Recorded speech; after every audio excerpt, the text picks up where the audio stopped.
BSc third year metal ligand bonding in transition metal complex में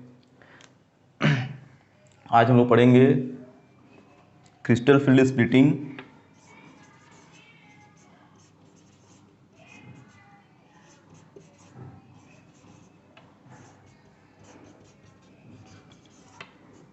इन tetrahedral complexes.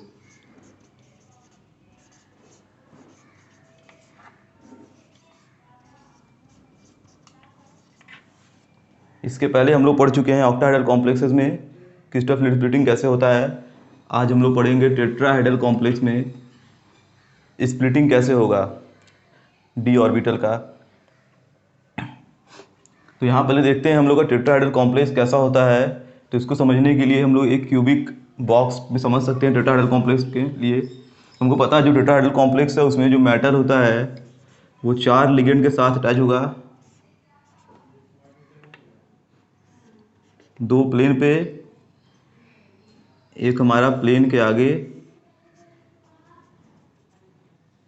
और एक plane के पीछे, यानी हमारे 4 लिगेंड इस तरह से होते हैं टेट्राहेड्रल कॉम्प्लेक्स में। लेकिन इसको हम लोग को समझना है अच्छे से, तो एक क्यूबिक बॉक्स में समझ सकते हैं। जैसे ये एक क्यूब बना लिए,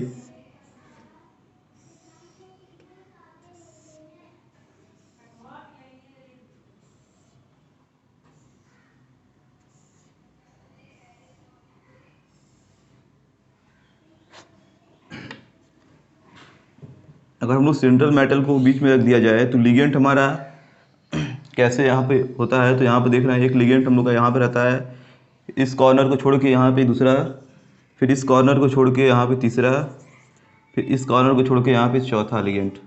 यानी अगर इसको अटैच कराएं सबसे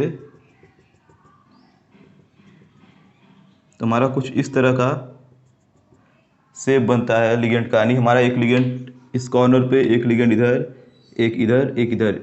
यानी टेट्राहेड्रल हमारा अगर क्यूब में बनाएंगे तो इस तरह से दिखेगा। और अगर इस क्यूब के एक्सिस की बात करें तो हमारा ये वाला जो प्लेन है वो एक्सिस को दिखा रहा है।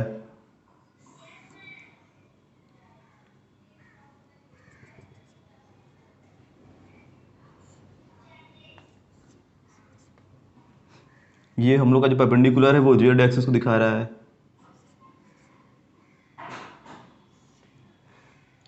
एक्स एक्सिस और ये जेड एक्सिस और इसके सामने वाला जो प्लेन की इधर वाली लाइन है वो हम लोग का वाई एक्सिस को दिखाता है, यानी जो इधर से लाइन गई है।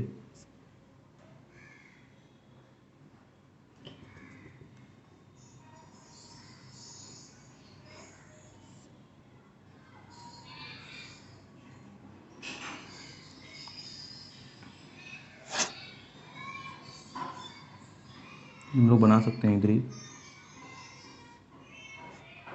Y axis. तो यहाँ पे होता क्या है कि हमारा यहाँ पे देखा जा रहा है कि जो हमारा टेट्राहेड्रल कॉम्प्लेक्स है वहाँ जो लिगेंड है वो कभी एक्सिस पे नहीं है। ऑक्टाहेड्रल में लोग पढ़े थे कि जो लिगेंड होता है वो हमेशा एक्सिस पे होता है। यानी हमारे जो 4 लिगेंड थे वो एक्स वाई प्लेन पे थे और 2 लिगेंड ऊपर नीचे वो जेड प्लेन पे थे।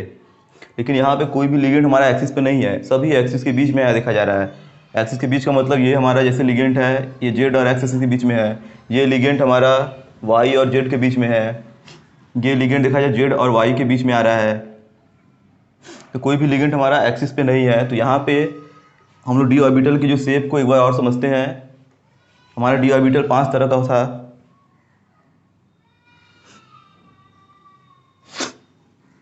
डी एक्स वाई यानी एक्स एक्सिस और Y axis, D Y Z, Y axis Z axis, D Z X, फिर D X square minus Y square और डी जेड स्क्वायर। यानी ये हम लोग का डी एक्स वाई हो गया एक्स और वाई प्लेन पे, डी वाई जेड हो गया जेड और वाई प्लेन पे, प्लेन के बीच में इसका लोब होता है हमें पता है। और ये जेड और एक्स हो गया, जेड और एक्स प्लेन के बीच में। यानी 3 ऑर्बिटल हमारे इस तरह से हैं जिनके लोब क्या होते हैं एक्सिस के बीच में होते हैं, और 2 ऑर्बिटल हमारी डी के ऐसे होते हैं जिनके लोब एक्सिस पर ही होते हैं। जैसे D X square minus Y square वाला एक्स और वाई प्लेन पे रहेगा, और डी जेड स्क्वायर यानी ये भी क्या होगा, जेड एक्सिस पे ही रहता है, बीच में इस तरह रहता है, इसे बोलते हैं हम लोग dz²। तो यहाँ से हम लोग समझ सकते हैं कि इधर हम लोग देख रहे हैं कि लिगेंड क्या है, एक्सिस के बीच में आ रहा है। और हमारे जो 3 ऑर्बिटल ऐसे हैं जिनमें भी क्या है, लिगेंड एक्सिस के बीच में है। इनमें भी क्या है, एक्सिस के बीच में लिगेंड है, यहाँ भी एक्सिस के बीच में लिगेंड है, यहाँ भी एक्सिस के बीच में लिगेंड है। तो हमें पता है कि जब लिगेंड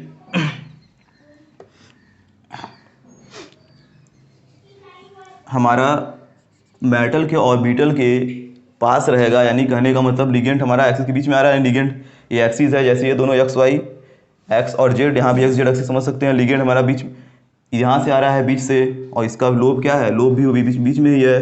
तो यहाँ पे जो डिस्टेंस होगा लिगेंड के ऑर्बिटल में और मेटल के ऑर्बिटल में वो बहुत कम होगा, यानी डिस्टेंस यहाँ पे बहुत ही कम है। तो हमें पता है कि जब डिस्टेंस कम होता है ऑर्बिटल्स के बीच में तो वहाँ पर रिपल्सन ज़्यादा हो जाता है, क्योंकि डिस्टेंस कम रहेगा तो रिपल्सन ज़्यादा होगा। रिपल्सन ज़्यादा होने से क्या होती है, एनर्जी हमारी ऑर्बिटल की बढ़ जाती है। यानी इन तीनों में वही कहानी है, लिगेंड और ऑर्बिटल के बीच में डिस्टेंस कम है तो इन तीनों की एनर्जी हमेशा हाई रहती है।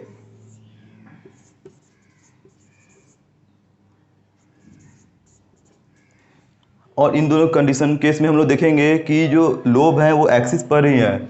जब लोब एक्सिस पर रहेंगे तो हमारा जो लिगेंड है वो एक्सिस के बीच में है। तो लिगेंड जब एक्सिस के बीच में है तो लिगेंड हमारा कहाँ होगा, इसके लोब और लिगेंड के बीच का जो डिस्टेंस होगा वो थोड़ा ज़्यादा होगा, चाहे यहाँ ले ले चाहे यहाँ ले ले। तो यहाँ पर जब डिस्टेंस ज़्यादा होगा तो रिपल्सन हमारा कम होगा, और रिपल्सन कम होने से एनर्जी क्या होगी इसकी, इनके कंपेयर में कम होगी।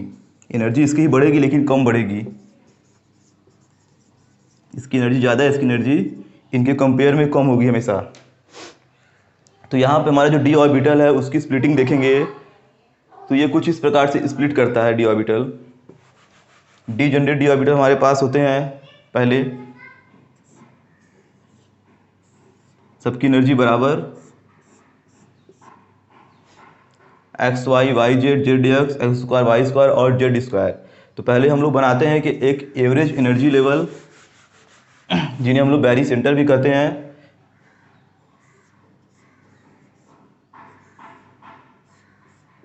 ये एक इमेजिनरी होता है बैरी सेंटर। यहाँ से हम लोग देखते हैं कि कौन सा ऑर्बिटल ज़्यादा एनर्जी पे जा रहा है, कौन सा कम एनर्जी जा रहा है। यहाँ से बताएंगे तो नीचे ही जाएगा। तो ये बैरी सेंटर ले लेते हैं, ये एवरेज एनर्जी लेवल को दिखाता है। तो यहाँ से जब देखेंगे हम लोग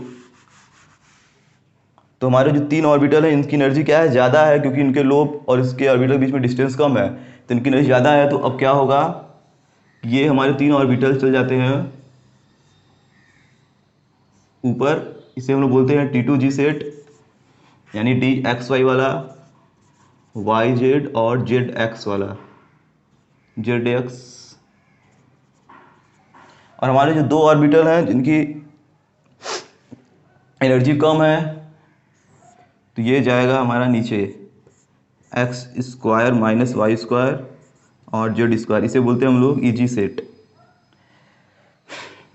और एनर्जी गैप की बात करेंगे तो एनर्जी गैप हमारा उसमें लेते थे हम लोग डेल्टा ओ, ओ का मतलब ऑक्टाहाइडल के लिए था, तो यहाँ पे टेट्राहाइडल हम लोग पढ़ रहे हैं। टेट्राहाइडल के लिए क्या लेंगे, डेल्टा टी या tan dq। यहाँ से यहाँ तक भी देखा जाए एनर्जी गैप, तो यहाँ से यहाँ तक जो एनर्जी गैप होता है, क्योंकि हम लोग जब ये 3 ऑर्बिटल लेते हैं तो हमेशा यहाँ क्या होगा, +4dq और नीचे हो जाता है -6dq। तो ये हमारा एनर्जी गैप की बात हो गई। तो अगर हम लोग कंपेयर करें ऑक्टाहाइडल कॉम्प्लेक्स से इसका, तो वहाँ पे क्या था कि ऑर्बिटल ये वाले नीचे थे, ये वाले ऑर्बिटल सभी ऊपर थे, क्योंकि वहाँ पे ये कंडीशन क्या था, पूरा उल्टा हो गया था। यानी ये एक्सिस के सामने आ रहे थे, ये वाले एक्सिस के बीच में आ जा रहे थे। तो यहाँ पे अगर देखा जाए एनर्जी गैप में,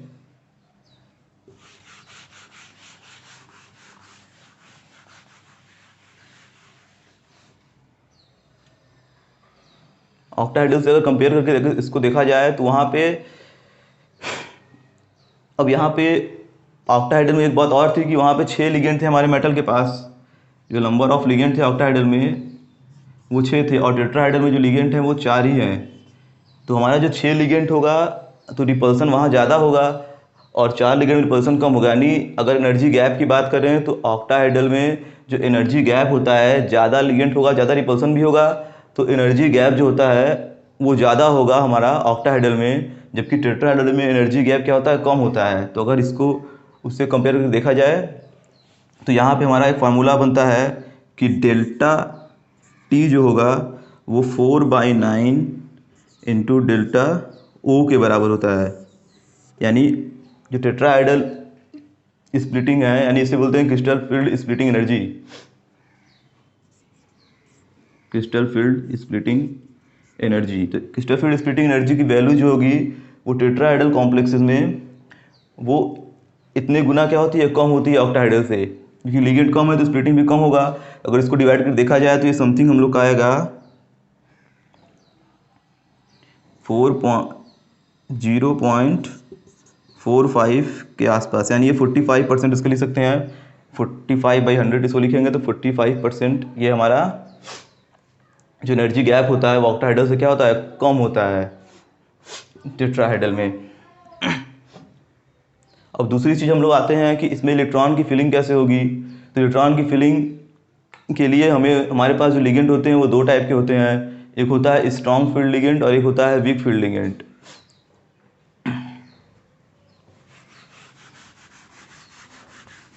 जैसे हम एग्जांपल के रूप में ले लें,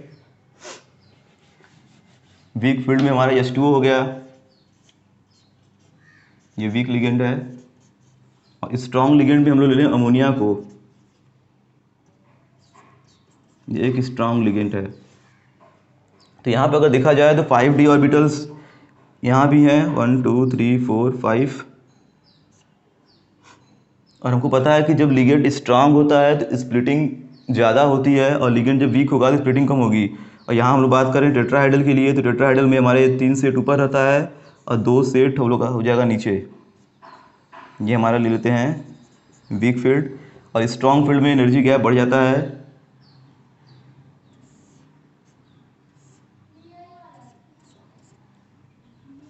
T2G Ag, यहाँ भी T2G ऊपर और Eg नीचे रहेगा, लेकिन एनर्जी गैप यहाँ पे ज़्यादा है।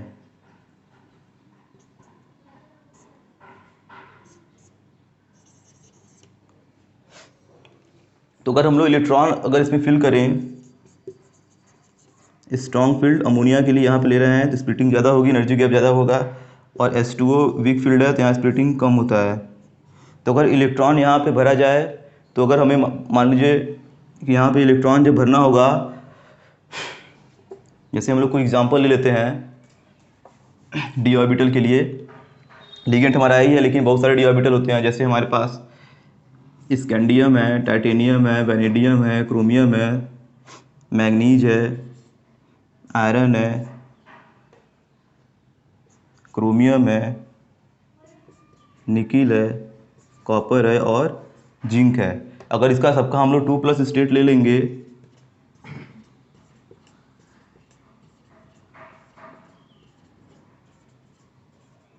तो यहाँ पे देखा जाएगा कि सबके आउटर सेल में जो डी ऑर्बिटल में जो इलेक्ट्रॉन होंगे, यहाँ पे आएगा हम लोग का 3d1, यहाँ आएगा 3d2, 3d3, 3d4, 3d5, 3d6, 3d7,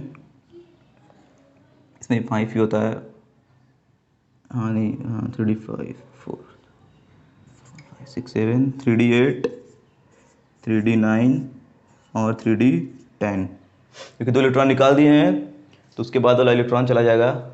तो यहाँ पे इस तरह से इसका इलेक्ट्रॉनिक कॉन्फ़िगरेशन, अगर मान लीजिए हमको भरना है पहला इलेक्ट्रॉन और हमारा लिगेंड अगर वीक है तो पहले इलेक्ट्रॉन क्या करेगा, इसमें जाएगा।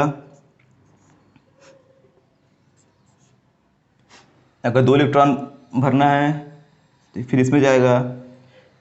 अगर हमें 3 इलेक्ट्रॉन अगर भरना है, यहाँ पे वेनेडियम अगर आ गया तो यहाँ पे 3 इलेक्ट्रॉन अगर भरना है